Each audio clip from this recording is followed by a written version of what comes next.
په مبارک روژه کې بدکاری شروع ده.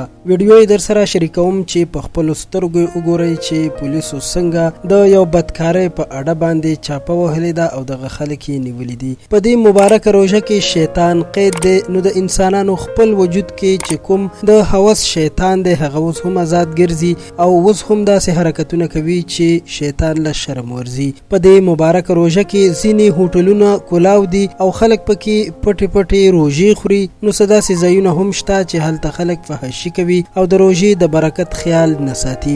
همداسې یو ویډیو زموږ د نظر نه تیره شوه چې پکې ویل کېږي فیصل آباد کې د فحاشۍ په اړه چاپه وهل شوې ده چې ښځې او سړي په غلط حالت کې نیول شوي دي. خو دا هم مکمل معلومه نه ده چې رښتیا فیصل آباد دی او که د ملک بله کومه حصه ده. د مسلمانانو لپاره د شرم مقام دی، د یو خاص عبادتونو میاشت چې الله تعالی پکې یو نیک عمل باندې بېشماره نیکۍ ورکوي. نو مسلمانانو پکې داسې بد عملونه شروع کړي دي. اوس دغه ټول سړي او ښځې نیول شوي دي او تاڼې ته بوتلل شوي چې هلته به ترې نور معلومات هم اخیستل کیږي. خو د دوی همدا جواب دی چې زموږ غریبي ده او زموږ بل څه وس نه کیږي نو ځکه دا کار کوو. خو دوی بې شرمله شرم نه ورځي چې تاسو دغسې ولې پیسې ګټئ په زرګونو ښځې چې خاوندان یې مړه دي او یا نورې مجبوریانې لري، خو هغوی ځان له په کور کې داسې کاروبارونه روان کړي دي لکه د جامو یا کپړو خرڅولو کاروبار یې هم په کور کې شروع کړی دی او یا نور داسې کارونه چې په کور کې چلوي او ښځې ورله راځي د هغوی نه سودا کوي او هغوی ښه پیسې ګټي. خو حقیقت دا دی چې دا د دوی هسې یو عادت جوړ شوی دی، نور هیڅ هم نشته او دا بدکاري